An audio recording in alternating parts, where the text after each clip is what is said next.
कैसे हैं आप सभी लोग। एक बार फिर से स्वागत है आपका हमारे YouTube channel study with Yogesh में। आज से हम लोग बच्चों NCERT की क्लासेस को शुरू कर रहे हैं और हर एग्जाम में अगर आप देखेंगे बच्चों, आप किसी चीज का भी एग्जाम दो, आप इवन यहाँ जो कई लोग DLED वगैरह भी करते हैं उनके एग्जाम से भी संबंधित, ठीक है। यानी आप देखेंगे NCERT के जो कोर कॉन्सेप्ट जो देखेंगे समझेंगे और जो कोर फैक्ट हैं उसके, वहां से पेपर में क्वेश्चन बनते हैं बच्चों। आज नहीं, कई वर्षों से अगर आप प्रीवियस ईयर पेपर भी देखेंगे वहां से प्रश्न बनते हैं। और उत्तराखंड UKPSC के जो एग्जाम है और जो ग्रुप C के एग्जाम कराता है अधीनस्थ सेवा चयन आयोग, वहां तो ये और भी इसकी भूमिका महत्वपूर्ण हो जाती है, क्योंकि अधीनस्थ सेवा चयन आयोग का जो पेपर का पैटर्न है उसमें बच्चों सिर्फ और सिर्फ 25 से 30 नंबर की GS आती है। तो इतनी भारी भरकम किताबें न पढ़ते हुए सीधे सीधे NCERT के फैक्ट अगर आपने तैयार कर लिए तो आपका काम बन जाएगा, ठीक है। इसको बने रहना, साथ ही टॉपिक तैयार कर लेना, इसको डिले मत करना, क्योंकि जिस तरीके से मैं आप लोगों के लिए अब सोच रहा हूं कि यार भाई रेगुलरली क्लासेस दी जाए, रेगुलरली एक प्रकार से तैयारी कराई जाए, उसी प्रकार से आपको भी सेम टू सेम क्या करना है, एफर्ट्स अपने देने पड़ेंगे, तभी आपकी सफलता सुनिश्चित हो पाएगी बच्चों। इसको मतलब आप ये मत करना कि डिले कर रहे हैं, हम बाद में पढ़े, ये कर रहे हैं, ठीक है। तो NCERT आप हेडिंग डाल लेना बच्चों, इकोनॉमी क्लास 1, यानी हम क्या करेंगे, यहां से सबसे पहले इकोनॉमी की क्लासेस को एंड कर देंगे, ठीक है। ऐसा नहीं कि 2 दिन इकोनॉमी पढ़ी, 2 दिन पे वो कुछ पूरा नहीं होता, सबसे पहले इकोनॉमी। तो इसके लिए मान के चलिए अधिकतम 7 क्लासेस, ठीक है। इकोनॉमी क्लास 1 लिखो आप लोग सीधे सीधे NCERT, ठीक है। NCERT की कौन सी, इकोनॉमी की, ठीक है, इकोनॉमी क्लास 1, ठीक। तो पहली क्लास है बच्चों यहां से। तो इसमें आप देखोगे, अगर आप मैं चैप्टर वाइज तो नहीं करा रहा, मैं आपको डायरेक्ट फैक्ट वगैरह कराऊंगा। तो राष्ट्रीय आय वाला जो चैप्टर है इसके अंदर, वो मैं आपको सबसे पहले करा देता हूं, ठीक है। तो देखना बच्चों, सबसे पहले भारत में पहला व्यक्ति कौन थी जिसने राष्ट्रीय आय के लिए प्रयास किए थे, वो दादा भाई नेहरू थे, ठीक है। तो पहला फैक्ट लिखो, राष्ट्रीय आय की गणना का प्रथम प्रयास किसने किया था। नेशनल इनकम यानी राष्ट्रीय आय पूरा लिखना है, ठीक है। नेशनल इनकम की गणना का पहला प्रयास, गणना का पहला प्रयास, प्रथम प्रयास किसने किया था, अगर ये पूछता आपसे तो ये हो जाएगा बच्चों दादा भाई नेहरू जी, ठीक हो। तो पहला प्रयास किसने किया था कि हमारे देश की नेशनल इनकम कितनी है, किस तरीके से इसको निकाला उन्होंने, तो दादा भाई नेहरू जी थे बच्चों पहले व्यक्ति जिन्होंने राष्ट्रीय आय की गणना का पहला प्रयास भारत में किया था। ये प्रश्न पेपर में आता है, ठीक है। तो लिखो दादा भाई नेहरू जी, ठीक है। इन्होंने क्या किया था, पहली बार प्रयास किया था कि हम राष्ट्रीय आय को निकाल सकें, और इसी के लिए इन्होंने एक बहुत प्रसिद्ध पुस्तक लिखी जो कई बार देखेंगे आप पेपर में देखने को मिलेगा। उस पुस्तक का नाम है बच्चों poverty and un British rule in India, ठीक है। तो लिखो poverty and un British rule in India, पूरा लिखना, poverty and un British rule in India, ठीक है, रूल इन इंडिया। ये किताब किसकी है बच्चों, poverty and un British rule India, दादा भाई नेहरू जी के। इसी पुस्तक में इन्होंने पहली बार क्या प्रयास किया कि हम राष्ट्रीय आय की गणना कर सकें। और इस क्वेश्चन को मोस्ट इंपोर्टेंट क्वेश्चन कर देना है, ठीक है। इसको मोस्ट इंपोर्टेंट करना है इस बुक को। पॉवर्टी मतलब गरीबी, एंड अन ब्रिटिश रूल, यानी एक तो ब्रिटिश रूल होता है, अन ब्रिटिश रूल यानी गैर ब्रिटिश रूल किया इन्होंने, यानी बहुत बेकार तरीके से रूल किया, उसके बारे में बताया था। Un British rule in India पुस्तक किसने लिखी है, यानी poverty and un British rule India पुस्तक लिखी दादा भाई नेहरू जी। और पहले व्यक्ति थे जिन्होंने क्या किया बच्चों, राष्ट्रीय आय की गणना का प्रयास किया। इसी के साथ एक कॉन्सेप्ट ये भी पूछता है बच्चों, जो इन्होंने राष्ट्रीय आय का अनुमान बताया, वो बताया कि हमारे देश की राष्ट्रीय आय जो है 20 रुपया प्रति व्यक्ति के हिसाब से, यानी ओवरऑल जितनी भी होगी उसके हिसाब से देखेंगे। तो इन्होंने कहा कि राष्ट्रीय आय हमारी 20 रुपया प्रति व्यक्ति के हिसाब से आ रही, खुद सोच लो। तो जितनी जनता होगी उसको 20 से इंटू कर दो, तो टोटल राष्ट्रीय आय निकल जाएगी, ठीक है। तो दादा भाई नेहरू जी ने क्या कहा, जो हमारी नेशनल इनकम है वो 20 रुपया प्रति व्यक्ति है, ठीक है, यानी पर कैपिटा इनकम भी आप इसको बोल सकते हो, वैसे उन्होंने नेशनल इनकम ही लिखा है। तो हम सीधे सीधे ये मान के चलेंगे, उन्होंने पर कैपिटा इनकम 20 रुपया प्रति व्यक्ति के हिसाब से बताया। तो जब सारे व्यक्तियों के 20 रुपए से इंटू करोगे तो नेशनल इनकम आ जाएगी, ठीक है। तो British poverty and British rule India पुस्तक पूछता है, या प्रथम गणना का प्रयास किसने किया पूछता है, या पूछता है कि इसमें पहला प्रयास कितना रुपया इन्होंने बताया, तो आपका क्या हो जाएगा बच्चों, 20 रुपया प्रति व्यक्ति के हिसाब से इन्होंने बताया, ठीक है। इसी के साथ एक दूसरे व्यक्ति थे बच्चों, उनका नाम था डॉक्टर VKRV राव, ठीक है। लिखो पहले व्यक्ति जिसने वैज्ञानिक आधार पर, प्रथम व्यक्ति जिसने वैज्ञानिक आधार पर राष्ट्रीय आय की गणना का प्रयास किया है। इसमें क्वेश्चन अंतर हो जाएगा, ठीक है। वैज्ञानिक आधार पूछेगा तो फिर चेंज हो जाएगा, वैज्ञानिक आधार पर नेशनल इनकम यानी राष्ट्रीय आय की गणना का प्रयास किया, ठीक है, गणना का प्रयास किया। अगर ये क्वेश्चन पूछता है तो फिर नेहरू जी नहीं करना है। इसका आंसर हो गया बच्चों डॉक्टर VKRV राव, ठीक है। तो लिखो doctor VKRV Rao, doctor VKRV Rao, VKRV Rao, ठीक है।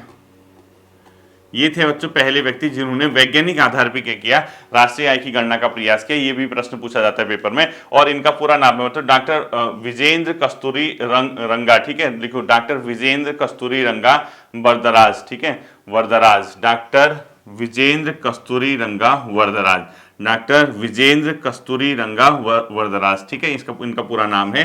तो इन्होंने पहली बार क्या किया, वैज्ञानिक आधार पे इसके गणना का प्रयास किया और इन्होंने बताया कि हमारी जो नेशनल इनकम है लगभग 76 रुपया प्रति व्यक्ति की आय से है, ठीक है। इन्होंने कितना बताया नेशनल इनकम के बारे में कि भाई हमारी जो नेशनल इनकम है 76 रुपया पर कैपिटा के हिसाब से, यानी प्रति व्यक्ति के आय से, यानी प्रति व्यक्ति आय भी लिख लो इसको अगर चाहो तो, अगर पूरी जनसंख्या को इससे मल्टीप्लाई करोगे तो नेशनल इनकम आ जाएगी। तो उन्होंने ये बताया कि भाई हमारी 76 रुपए के हिसाब से नेशनल इनकम है, ये बताया था इन्होंने, ठीक है। इसके बाद बच्चों राष्ट्रीय आय समिति का गठन हुआ था। इस सिर्फ और ध्यान रखना, ये मैं सीधे सीधे एनसीईआरटी के फैक्ट बता रहा हूं जो पेपर में पूछे जाते हैं और जो एनसीईआरटी में दिए, ठीक है। एनसीईआरटी कुछ नहीं छूटने वाला है। देखो राष्ट्रीय आय समिति का गठन, राष्ट्रीय आय समिति, इसका गठन किया गया था बच्चों 1949 में। ये क्वेश्चन पूछता है। और इसके जो अध्यक्ष थे, किसकी अध्यक्षता में राष्ट्रीय आय समिति बनी थी, डॉक्टर पीवी महालनोबिस, ठीक है। महालनोबिस याद होगा आपको, जिनके मतलब आधार पे ही पंचवर्षीय योजनाएं भी हमने बनाई थी। तो इसमें लिखो डॉक्टर क्या था, डॉक्टर मतलब पीसी महालनोबिस इसके अध्यक्ष थे, ठीक है। अध्यक्ष कौन थे राष्ट्रीय आय समिति के, पीसी महालनोबिस, पीसी महालनोबिस की अध्यक्षता में क्या बनाया था बच्चों, हमने राष्ट्रीय आय समिति का गठन किया था। कब किया था पूछते तो 1949 में। और ये भी याद रखना कि इसने रिपोर्ट कब कब दी थी, दो रिपोर्ट आई थी बच्चों इसकी, पहले 1951 में और अंतिम रिपोर्ट दी थी 1954 में, ठीक है। लिखो रिपोर्ट कब आई थी इसकी, 1951 एंड 1954, 54 के बगल में ब्रैकेट में लिख दो अंतिम रिपोर्ट, यानी फाइनल रिपोर्ट कब दी थी इसने, 1954 में दी थी। डॉक्टर पीसी महालनोबिस ने इनकी अध्यक्षता में राष्ट्रीय आय समिति का गठन हुआ था 1949 में। ये भी क्वेश्चन पूछा जाता है। और इस समय जो नेशनल इनकम जो बताई गई थी बच्चों, वो बताई थी टोटल हमारी 24,650 रुपए, 650 के आसपास ये बताई थी। ये हमने अभी छोड़ दो इसको, इतना कुछ नहीं करना है। अध्यक्ष कौन थे ये हमने पता होना चाहिए, ठीक है, राष्ट्रीय आय समिति का। इसके बाद एक बहुत इंपॉर्टेंट क्वेश्चन है बच्चों, an inquiry into the nature.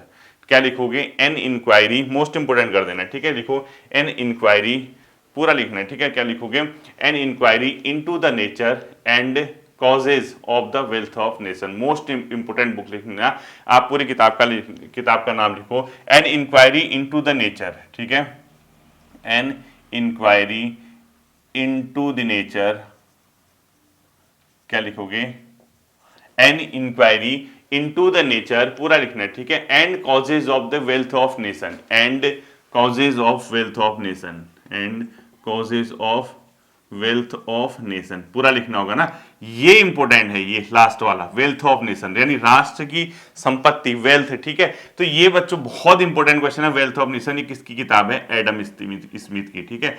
इनको शास्त्रीय उदारवाद के अंदर रखा जाता है, एडम स्मिथ की ये किताब है। वेल्थ ऑफ नेशन पूछता है आपसे, हालांकि एनसीईआरटी ने पूरा नाम लिखा है इस किताब का, लेकिन आपको ये वाला कोर पॉइंट याद रखना है, वेल्थ ऑफ नेशन, यानी किसी राष्ट्र की वेल्थ जो है वो किसने, एडम स्मिथ ने लिखा था। 1776 के आसपास ये किताब लिखी गई है। तो ये an inquiry into the nature and causes of wealth of nation किताब पूछता है तो एडम स्मिथ की, मोस्ट इंपोर्टेंट कर देना। इसका ईयर भी लिख लेना बट्टो, 1776, इसको एक बार क्रॉस चेक करना है आपने, ठीक है। स्टार लगा दो कि ये वेल्थ ऑफ नेशन पुस्तक एडम स्मिथ ने किस वर्ष लिखी गई थी, 1776 के आसपास लिखी गई थी। ये क्वेश्चन पेपर में पूछता है, an inquiry into the nature and causes of wealth of nation, an inquiry into the nature and causes of wealth of nation किसकी है, एडम स्मिथ की। शास्त्रीय उदारवाद से संबंधित क्वेश्चन आता है, ठीक है। इसके अलावा बच्चों कुछ मोर बहुत ही इंपॉर्टेंट आपके जो कॉन्सेप्ट है वो आपको पता होना चाहिए, वो मैं आपको इस टॉपिक से समझाता हूं और पूरे सही तरीके से समझना है। पेपर में क्वेश्चन पूछते हैं, जैसे आपने कई बार जीडीपी शब्द सुना होगा बच्चों। अब होता क्या है, बच्चे पढ़ते तो हैं लेकिन वो क्या करते हैं कि रट देते हैं। तो पेपर में क्वेश्चन पूछ देता है कि सकल घरेलू उत्पाद का इसमें से क्या अर्थ है, 4 ऑप्शन देता है। तो इकोनॉमी की टर्मिनोलॉजी बहुत कठिन टाइप की लगती है बच्चों को। तो नॉर्मली आप अगर देखोगे तो ये परिभाषाएं पूछता है और ये एनसीईआरटी में भी लिखी हुई है, ठीक है। तो आप पहला लिखो जीडीपी, क्या लिखोगे, सिंपल सी भाषा में, सिंपल लैंग्वेज में मैं आपको बता दूंगा और कुछ नहीं करना है इसमें, ठीक है। ज्यादा डिटेल नहीं पढ़ना है। देखो इसके आगे लिख लो आप, इसकी परिभाषा लिखो, एक वित्तीय वर्ष के दौरान, एक वित्तीय वर्ष के दौरान किसी राष्ट्र की सीमा के अंदर, एक वित्तीय वर्ष के दौरान किसी राष्ट्र की सीमा के अंदर उत्पादित अंतिम वस्तुओं और सेवाओं का बाजार मूल्य, उत्पादित अंतिम वस्तुओं सेवाओं का मूल्य लिख लो आप, ठीक है। एक वित्तीय वर्ष के अंदर, एक वित्तीय वर्ष मतलब एक साल के अंदर, ठीक है। इसमें दो तीन कॉन्सेप्ट बहुत इंपॉर्टेंट है, जैसे मैंने एक वित्तीय लिखा तो किसी एक पर्टिकुलर ईयर के अंदर लिखेंगे, एक साल के अंदर, ठीक है। किसी देश की सीमा के अंदर, दूसरा पॉइंट क्या है, देश की सीमा, ठीक है, किसी देश की या किसी राष्ट्र की सीमा के अंदर, ठीक है, उत्पादित अंतिम वस्तु और सेवाओं का मूल्य, अंतिम वस्तु प्लस सेवा का मूल्य, ठीक है। ये क्या होता है बच्चों, किसी राष्ट्र का जीडीपी होता है। अब आपने देखा, आपने किसी देश की सीमा लिख लिया, जैसे भारत है, भारत की सीमा के अंदर आप कुछ भी करो, इसमें किसने उत्पादन किया है इससे कोई मतलब नहीं, चाहे विदेशी हो या भारतीय हो, इससे हमें कोई मतलब नहीं। वो इंसान होना चाहिए जो उत्पादन कर रहा है, या वो जो मशीनरी है उस पर उत्पादन में वो लगी होनी चाहिए, वो इस देश की सीमा के अंदर है, इससे बाहर नहीं है। भले ही उत्पादन करने वाला कौन है इससे हमें कोई मतलब नहीं। तो जीडीपी का सीधा सीधा अर्थ ये है, किसी राष्ट्र की सीमा के अंदर एक दिए गए वर्ष में जो वस्तु और सेवाएं उत्पादित हो रही हैं, जितने भी हमारे गुड्स बने, जितने भी हमारे सर्विसेज बने, उनका जो प्राइस है बच्चों, उनका जो अंतिम मूल्य है, उसको उस राष्ट्र की जीडीपी कहते हैं, समझ गए। अब जीडीपी निकालने के लिए बच्चों, जैसे इस साल की जीडीपी कितनी है, अगले साल की जीडीपी कितनी होगी, तो इसके लिए कोई ना कोई आधार वर्ष चाहिए हमें, हम तभी तो कंपेयर करेंगे ना। अब हर साल निकालेंगे, जैसे मैंने कहा कि भाई जैसे आपके पास 100 रुपीज हमने फिक्स रख दिया आपके पॉकेट में, तो पर साल आप कितना ग्रो कर रहे हैं, तो आप 100 से कंपेयर करोगे ना। आज से 10 साल पहले आपके पास 100 रुपए थे, आज कितने हैं, तो आप सोचोगे ना कि उस समय मेरे 100 थे तो आज कितने हैं, तो उसके हिसाब से परसेंटेज निकालोगे। तो इसी को आधार वर्ष बोलते हैं। अर्थात आधार वर्ष क्या होता है, जिस वर्ष से हम कंपेयर करते हैं कि भाई उस समय इतना था, आज इतना है, तो आधार वर्ष कोई ना कोई होता है। तो जीडीपी के लिए जो आधार वर्ष है बच्चों वर्तमान में, वो कौन सा है, 2022-23 से क्वेश्चन पूछा जाता है कि भाई इसका जो आधार वर्ष है कौन सा है, 2022-23, ठीक है। लिखो आधार वर्ष क्या है, 22-23, ठीक है। आधार वर्ष कौन सा है, गणना हेतु आधार वर्ष लिखो, जीडीपी की गणना हेतु आधार वर्ष, बेस ईयर, मतलब 22-23 में हम देखेंगे देश की जीडीपी की थी, उससे कंपेयर करेंगे और अभी का निकाल लेंगे, ठीक है। तो जीडीपी की सीधी सीधी परिभाषा क्या बताया आपने, एक साल के अंदर किसी राष्ट्र के अंदर उत्पादित अंतिम वस्तु और सेवाओं का मूल्य, ठीक है। किसने उत्पादन किया इससे हमें कोई मतलब नहीं है, ठीक है। जीडीपी को हिंदी में बोलते हो तो सकल घरेलू उत्पाद, चाहो तो हिंदी में भी लिख लो आप, सकल घरेलू उत्पाद, ठीक है। तो ये सीधे सीधे समझ गए ना, हमारी देश की सीमा के अंदर कुछ भी उत्पादन हो रहा वस्तु का और सेवा का, किसने किया इसको मतलब नहीं, एक वर्ष के भीतर वो उसकी क्या होती है, जीडीपी, परिभाषा पूछता है इसकी, ठीक है। इसी के साथ बच्चों दूसरा आता है जीएनपी, क्या आएगा, जीएनपी, ग्रॉस नेशनल प्रोडक्ट बोलते हैं, यानी सकल राष्ट्रीय उत्पाद, ठीक है। पहला आपने क्या लिखा, जीडीपी, दूसरा लिखो बच्चों जीएनपी, क्या लिखोगे, सेकंड जीएनपी, यहां से परिभाषा पूछता है, इसको मजाक मत लेना, ठीक है। अब देखो जीडीपी आप समझ गए, मैंने क्या कहा, जीडीपी किसी राष्ट्र के अंदर, सिंपल सी बात है, एक वर्ष में उत्पादित अंतिम वस्तु व सेवा का मूल्य, ठीक है। जैसे पेन 10 रुपए की, बिस्किट 5 रुपए का, परिवहन की सेवाएं 50 रुपए की, या जो सॉफ्टवेयर इंजीनियर ये सब सेवाएं हैं, हॉस्पिटल की सेवाएं हैं, पर्यटन की सेवाएं, तो इनका कोई ना कोई प्राइस होगा ना कुछ रेट तो होगा, इन सबको जोड़ोगे तो जीडीपी आएगा। लेकिन कौन कर रहा है इससे मतलब नहीं, अब विदेशी कंपनी हो या विदेशी व्यक्ति हो यहाँ उत्पादन कर रहा तो वो भी आपकी जीडीपी में जुड़ता है, और भारतीय अगर विदेश में कर रहा है तो उसका वहां की जीडीपी में जुड़ेगा। अब दूसरा कॉन्सेप्ट आता है बच्चों जीएनपी, इसको लिखो ग्रॉस नेशनल प्रोडक्ट, यानी सकल राष्ट्रीय उत्पाद। इसमें हमने कुछ नहीं करना, इसमें हमने ये देखना है बच्चों, बाहर के लोगों ने यानी भारत के लोगों ने अन्य देशों में कितना उत्पादन किया वस्तु और सेवा का, उसका मूल्य, और विदेशियों ने हमारे देश में कितना किया उसका मूल्य, उन दोनों को माइनस कर देंगे। यानी हम ये देखेंगे भारतीयों ने विदेश में जितना कमाया उसको यहां जोड़ देंगे, हमारे देश की जीडीपी में जो विदेशियों का योगदान है उसको हटा देंगे, इससे निकल जाएगा जीएनपी। तो जीएनपी का सीधा सीधा मतलब लिखो, जीएनपी क्या होता है बताओ, जीडीपी तो रहेगा ही रहेगा, सकल घरेलू उत्पाद, इसमें क्या जोड़ देंगे, इसमें हमारे देश के लोगों ने, यानी एक्स से लिख लो, हमारे देश के लोगों ने विदेशों में जो कमाया उसमें से घटा देंगे विदेशी लोगों ने हमारे देश में जो कमाया, तो यानी एक्स क्या लिखोगे, भारतीयों द्वारा विदेशों में, भारतीयों द्वारा विदेशों में उत्पादित अंतिम वस्तुओं का मूल्य लिखो, भारतीयों द्वारा विदेशों में उत्पादित अंतिम वस्तुओं सेवाओं का मूल्य लिखा, वस्तु और सेवाओं का मूल्य, और वाई लिखो, विदेशियों द्वारा भारत में, विदेशी द्वारा भारत में, विदेशियों द्वारा भारत में लिखो, विदेशियों द्वारा भारत में उत्पादित वस्तु व सेवा का मूल्य। ठीक है, तो आप देखो सपोज भारतीयों ने विदेश में 110 रुपए का वस्तु व सेवा का मूल्य बनाया, ठीक है, और विदेशियों ने भारत में 100 का बनाया, और जीडीपी सपोज हमारी टोटल 200 थी। अब 200 में से 110 भारतीयों ने विदेश में कमाया और 100 जो है विदेशियों ने भारत में, तो 110 में 100 हटाओ, टोटल कितना बचा, 10 ही जोड़ोगे आप। ठीक है, तो 200 प्लस 10 यानी आपको ओवरऑल 10 का क्या होगा, फायदा हो गया। तो ये आपकी टोटल जीएनपी होगी। जीएनपी में क्या करना है, सिंपल सी बात अपने दिमाग में सेट करो, जीडीपी जो निकली उसमें हम क्या करेंगे, विदेशों में भारतीयों द्वारा उत्पादित वस्तु और सेवा के मूल्य को जोड़ देंगे और हमारे देश में विदेशियों ने जो उत्पादन वस्तु और सेवाओं का क्या है उसको हटा देंगे, यही है। ठीक है, तो इस पूरे टर्म्स को, इस एक्स और माइनस वाई को, इसके लिए पूरे टर्म को क्या बोलते हैं बच्चों, जो नेट हमने कमा रखा है, यानी विदेशों में नेट उत्पादन, यानी इसको टोटल मिला के जो हम इस टर्म को बोलेंगे एक्स और वाई को, इसके लिए शब्द लिखो बच्चों, विदेशों से प्राप्त शुद्ध कारक आय। ठीक है, इसको क्या लिख दोगे, विदेशों से प्राप्त शुद्ध कारक आय, विदेशों से प्राप्त शुद्ध कारक आय। ठीक है, कारक आय ये हो गया, और ये क्या हो गया, जीडीपी। यानी जीडीपी में जहां से आपने जोड़ दिया विदेशों में प्राप्त शुद्ध कारक आय, और इस शुद्ध कारक आय कैसे निकलेगी, भारतीयों ने विदेशों में क्या कमाया वो, और यहां विदेशियों ने जो कमाया होगा भारत में वो, उसको माइनस कर दोगे, उन दोनों का जो वैल्यू आएगी उसको बोलेंगे शुद्ध कारक, तब उन दोनों को जोड़ोगे तो आपका क्या आ जाएगा, जीएनपी आ जाएगा। ठीक है, समझ गए ना। तीसरा टर्म, ये परिभाषाएं आती ध्यान रखना, तीसरा टर्म होता है बच्चों, इसको बोलते हैं एनएनपी, नेट नेशनल प्रोडक्ट। तीसरा क्या होता है बच्चों, एनएनपी, नेट नेशनल प्रोडक्ट। ठीक है, नेट नेशनल प्रोडक्ट, ये पढ़ना है आपने।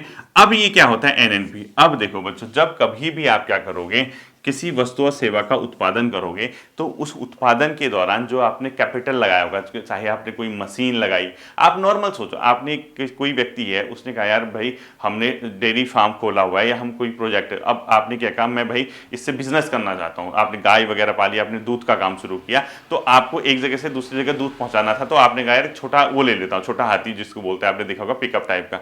तो जब छोटा हाथी लिया तो आपने उसमें पैसा लगाया, और उद्देश्य क्या था आपका दूध एक जगह से दूसरी जगह पहुंचाना, अपना व्यापार बढ़ाना है। ठीक है, तो जब आप लेके आए वो छोटा हाथी, यानी जो पिकअप लेके आए आप, उसमें आपने डेयरी प्रोडक्ट भर के एक जगह से दूसरी जगह सप्लाई शुरू किया, तो आपने इन्वेस्टमेंट किया ना उस पिकअप में, तो इन्वेस्टमेंट किया, तो जैसे ही आपके पास वो आएगी तो साल दर साल वो क्या होती रहेगी, उसकी वैल्यू गिरती रहेगी, किसकी, जो पिकअप है, उसको बोलते हैं मूल्यह्रास। यानी जब आप वस्तु और सेवाओं का उत्पादन करते हो तो आप जो उसमें निवेश करते हो, निवेश के दौरान क्या होता है, वो जो आपकी निवेश की चीज है, उस मशीन है, उसकी घिसावट होती है, उस घिसावट के कारण उसकी वैल्यू गिरते रहती है, इसी को बोलते हैं मूल्यह्रास। यानी आप क्या करोगे, एनएनपी निकालने के लिए जो आपने जीएनपी निकाला, ये जो जीएनपी निकाला ना, इसमें माइनस कर दोगे मूल्यह्रास। ये बहुत इंपॉर्टेंट टर्म है बच्चों, मूल्यह्रास। यानी मूल्यह्रास क्या है, मशीनों की घिसावट, यानी आप लिखो वस्तु और सेवाओं के उत्पादन में मशीनों की घिसावट, यानी आपको मशीनों की घिसावट से क्या होगा बच्चों, मशीनों की घिसावट,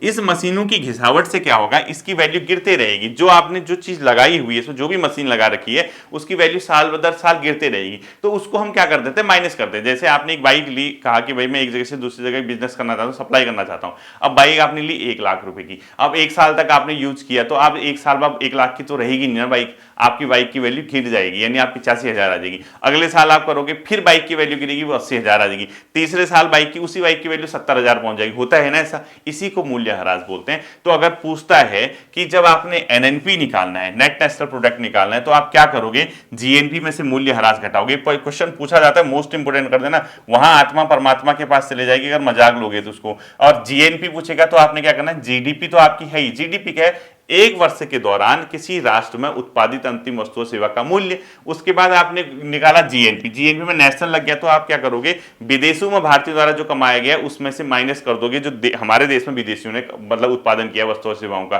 तो ओवरऑल मिला के उसको टर्म को क्या बोलते हैं, विदेशों से प्राप्त शुद्ध कारक आय। तीसरा आपने निकाला NNP, net national product. Net national product निकालने के लिए आपने क्या किया बच्चों, जीएनपी में से मूल्यह्रास को क्या कर दिया, माइनस कर दिया, तो आपका क्या निकल गया, नेट नेशनल प्रोडक्ट निकल गया। ठीक है, ये बहुत इंपॉर्टेंट है, मूल्यह्रास की परिभाषा भी आपसे पूछता है। ठीक है, अब जो बच्चों इसके बाद लास्ट टर्म आता है, फोर्थ होता है नेशनल इनकम। चौथा लिखो राष्ट्रीय आय, चौथा लिखो राष्ट्रीय आय, क्या लिखोगे, राष्ट्रीय आय। फोर्थ लिखोगे इसमें राष्ट्रीय आय, नेशनल इनकम। चौथा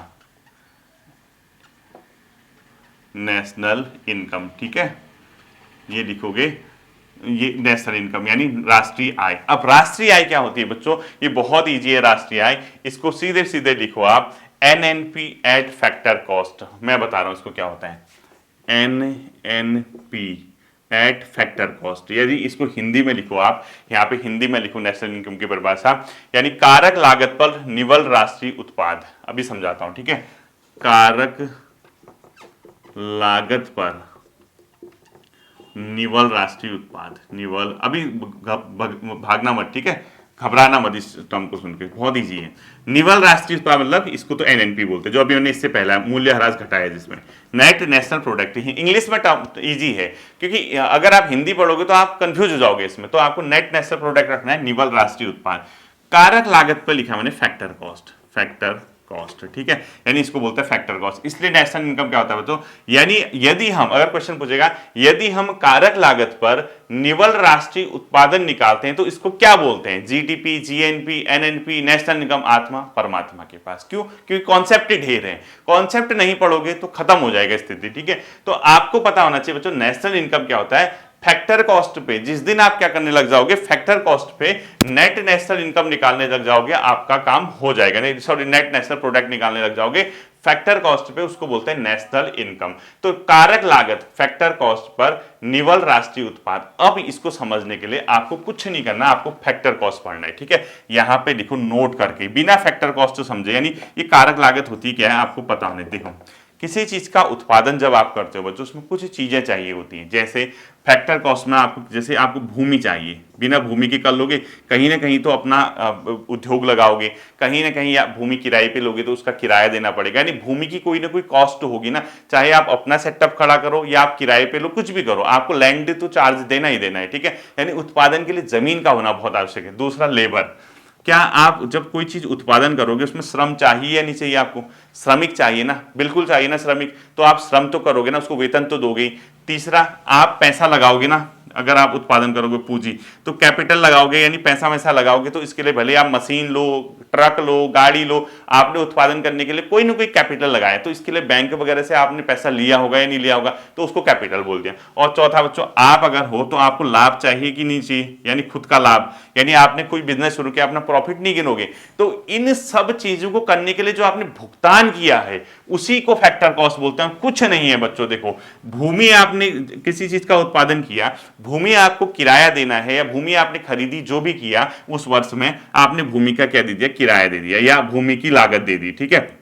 लागत लिखो, जमीन की जो भी लागत होती है या किराया, जो भी लिखना चाहते हो आप, ठीक है, या आपने खुद खरीदा, ठीक है। दूसरा श्रम, इसको वेतन दिया होगा नहीं दिया होगा, वेतन आपने लागत या किराया 100 रुपया दिया एग्जाम्पल, ठीक है, रुपया 100 दिया, आपने इसको वेतन सभी श्रमिकों को मिला के 100 रुपया वेतन दे दिया, ठीक है। आपने पूंजी कैपिटल लगाई, कैपिटल पे आप क्या दोगे, ब्याज दोगे, बैंक से आपने पैसा लिया और ब्याज दिया ना उस पर, आपने इस पे भी 100 रुपया ब्याज दे दिया, टोटल कितने रुपए हो गए, 300। आपने कहा यार मैंने बिजनेस शुरू किया तो 500 रुपया तो मैं कमाऊंगा ही कमाऊंगा, तो ये देखो 500, 600, 700, 800, ये जो 800 रुपया है इसी को क्या बोलते हैं बच्चों, फैक्टर कॉस्ट। क्या बोलते हैं, फैक्टर कॉस्ट, यानी कारक लागत यही 800 है। अब इस 800 पे आप देखिए ये क्या कह रहा है, नेशनल इनकम, नेट नेशनल, ये कहते हैं NNP, net national product at factor cost, इसी को क्या बोलते हैं नेशनल इनकम। यानी फैक्टर कॉस्ट पे आपको टोटल क्या हो गया, 800 रुपया आ गया। और इस तरीके से अगर आप पूरे देश में हर चीज की वस्तु और सेवाओं का लागत देखेंगे तो कोई ना कोई वैल्यू आएगी ना, इस तरीके से, ये इस तरीके से वैल्यू आएगी ना, तो इसमें क्या होता है, इन सबको जोड़ के क्या जो बनता है उसको बोलते हैं नेशनल इनकम। यही नेशनल इनकम है। फैक्टर कॉस्ट अगर आपसे पूछता है तो सीधे सीधे बतला, उत्पादन के दौरान हम अलग अलग चीजों का प्रयोग करते हैं तो उसका जो भुगतान करना पड़ता है उसी को फैक्टर कॉस्ट बोलते हैं। अब सबसे बड़ा कंफ्यूजन क्या है, मार्केट प्राइस यानी बाजार मूल्य क्या होता है, इसी में कंफ्यूजन होता है। बाजार मूल्य यानी मार्केट प्राइस, ठीक है। मार्केट प्राइस और फैक्टर कॉस्ट में सबसे बड़ा कंफ्यूजन है, क्योंकि देखो ये जो नेशनल इनकम है हम कभी भी बाजार मूल्य पे नहीं निकाल रहे हैं। बाजार मूल्य में क्या होता है, देखो अब ये चीजें कितने की आई बच्चों, 800 की। कोई प्रोडक्ट मार्केट में 800 रुपए का पहुंच गया फैक्टर कॉस्ट लग के, अब क्या होता है, कई बार बच्चों ये देखो फैक्टर कॉस्ट जो होता है ये बराबर होना चाहिए था मार्केट प्राइस, लेकिन नहीं हो पाता है। ये इसलिए नहीं हो पाता है क्योंकि मार्केट प्राइस में जब कोई वस्तु आती है उसमें सरकार टैक्सेस लगाती है, यानी कई प्रकार के इनडायरेक्ट टैक्स लगा देगी सरकार। क्या लगा दी, प्लस इनडायरेक्ट टैक्स, आईटी लिख दिया मैंने, ठीक है। इनडायरेक्ट टैक्स मतलब 800 रुपए तो 50 रुपए कोई ना कोई टैक्स लग गया उसमें, तो कितने का हो गया 850। होना कितने का चाहिए था उसने 800, लेकिन उसमें 50 रुपए का टैक्स लग गया, कितने का हो गया वो 850। उसके बाद सरकार क्या करती है, यार गरीब आदमी कैसे खरीदेगा, 25 रुपए की सब्सिडी दे देगी। तो 850 का वस्तु होना चाहिए था, 25 रुपए की सब्सिडी होगी, नहीं 25 रुपए सरकार ने माफ कर दिया। सब्सिडी मतलब सरकार द्वारा अपने नागरिकों को दिया गया एक तरफा लाभ, एक प्रकार का बेनिफिट, जिसके बदले सरकार आपसे कोई अपेक्षा नहीं करती है, आपको एक तरफा ही लाभ मिलेगा उसको, ठीक है, आपसे रिटर्न नहीं मांगेगी सरकार। 800 फैक्टर कॉस्ट हो रहा था, आपने पूरे नेशनल इनकम निकाल दी, लेकिन मार्केट प्राइस में अंतर आ जाता है बच्चों, बाजार मूल्य बड़ा गड़बड़ है, इसमें सरकार इनडायरेक्ट टैक्स लगाती है, 800 का 850 हो गया।